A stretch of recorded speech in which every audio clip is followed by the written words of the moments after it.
Welcome again to World Chronicles, where we look at mythologies and myths from all over the world and look for what connections we find among those various beliefs. So today our gaze turns to the centaur, most notably of Greek legend and mythology, but also we see representations of similar creatures in other parts of the world from completely different peoples. So what is a centaur? So a centaur is a creature that is human from the waist up, and the lower body is the body of a horse. They were creatures of mythology that were known to be wild and savage, and they were ruled by their passions, and they represented these wild forces within man. And we saw many instances throughout Greek mythology of the centaurs really showing themselves as these bestial creatures. In one known mythology, a clan of centaurs is invited to a feast celebrating the wedding of Pirithous, the son of King Oxyon, and they were being fed wine and all this food, and the centaurs got so riled up that they actually tried to ride off with the bride because they wanted to mate with the bride.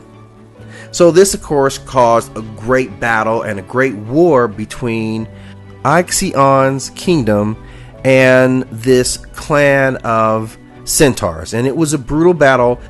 It has been depicted in ancient artwork, including the Parthenon, which you can see at the British Museum.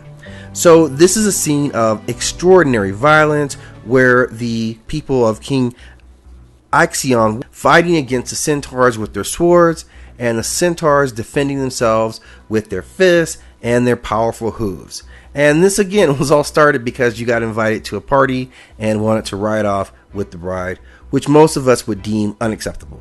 But the centaurs, that's par for the course. They pulled the chariots of both Dionysus and Eros, the gods of revelry and sexual passion.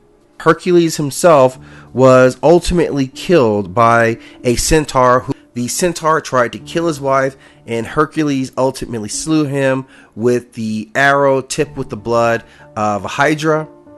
As he lay dying, the centaur tricked Hercules' wife into smearing that same blood on Hercules' chest, and that blood ultimately killed Hercules and caused him great agony. So we see that centaurs were not only wild, they were kind of rapey, and they could be very vindictive.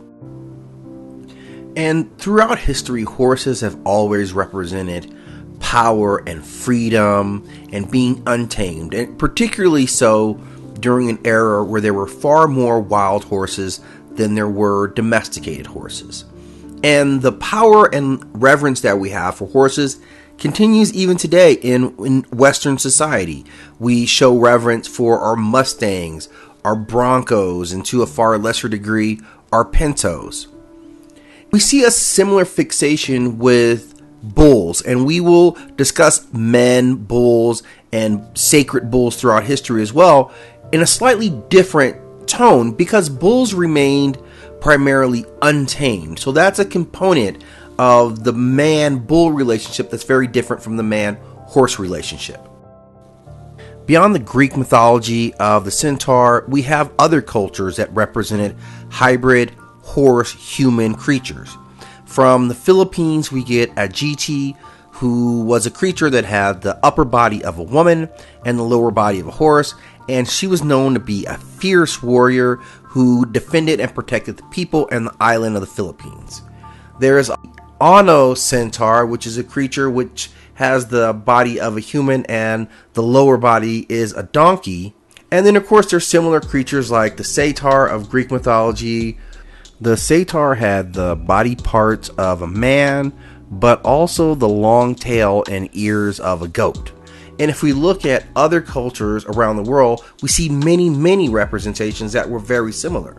The Romans obviously had Pan, who was the god of wild and protector of shepherds, whose body was man, but his legs and horns were that of a goat. He had a boot.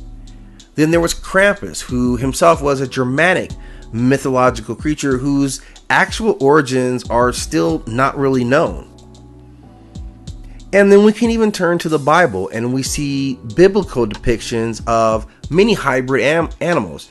If you look at the apocryphal portions of the book of Daniel and the book of Revelations, they talk about many visions of animals with heads, bodies, and limbs and wings of combinations of animals, from the heads of lions with the wings of eagles and many more.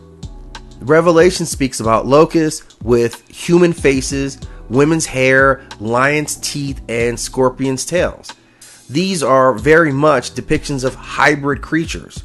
They also talk about an army of 2 million horsemen riding horses with the heads of lions, breathing sulfur, and sporting tails like serpents with heads on the tails. So the concept of hybrid creatures we see is firmly rooted thus far not only in Greek and Roman mythology, but we're also seeing it deeply rooted in biblical myth as well. Centaurs are mentioned in the book of Isaiah, chapter 13, verse 21. But wild beasts of the desert shall lie there, and their houses shall be full of doleful creatures, and owls shall dwell there, and satyrs shall dance there. And we also see the cockatrice, which I talked about the cockatrice in a recent video. It's a legendary monster that's half rooster and half snake with the ability to turn people into stone. One of the most famous hybrid creatures of all time, of course, is Heru Akhet, or as some may know him by his Greek name, the Sphinx, is a famous creature who was the protector of the Old Kingdom. And this was a human head sitting on the lion's body, facing the Don and the Nile, watching so that no one disturbs the rest of his masters. And all the gods of the Kemetic or Kushite pantheon had animal aspects to themselves. Most famously Bast, who was the cat goddess, but there was Sobek, who was associated with crocodiles, Anubis associated with the jackal, Heru associated with the hawk. So the concept of humans taking on animalistic traits and powers and abilities was not something that was unknown to these communities. They embraced it, they embellished it, and they spread that concept throughout their mythologies. Lastly, I'm going to look at the Sumerian mythology, or the Anunnaki myth. And the Anunnaki talk very openly about creating not only humans who were said to be hybrid creatures, but also all types of other animals. I think the important thing is that we see depictions of hybrid animals all throughout many parts of the world. And I'm sure I only mentioned a few of the cultures that represented half humans. In fact, we can look at Hindu belief systems and the story of the Vimanas, the flying ships that held pilots that were oftentimes half animal, half humanoid creatures that fought this great war for control of the earth.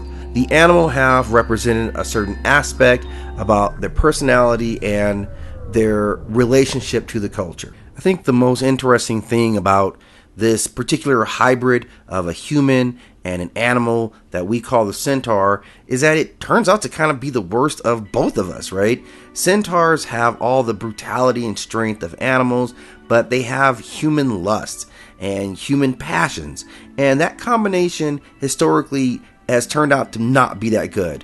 We've heard countless tales of a maiden out picking tulips or dates or whatever the case may be, only to be accosted by some satyr or minotaur or centaur in this case, who is feeling amorous and beyond his ability to control those passions, steals away your virginal daughter or comes to your wedding feast and rides off with the bride. That's what the representation of the man horse hybrid creature has been almost throughout the history of recounting this magical creature. So thank you again for joining us at World Chronicles, and check us out next week as we continue to talk about more mythological and hybrid creatures.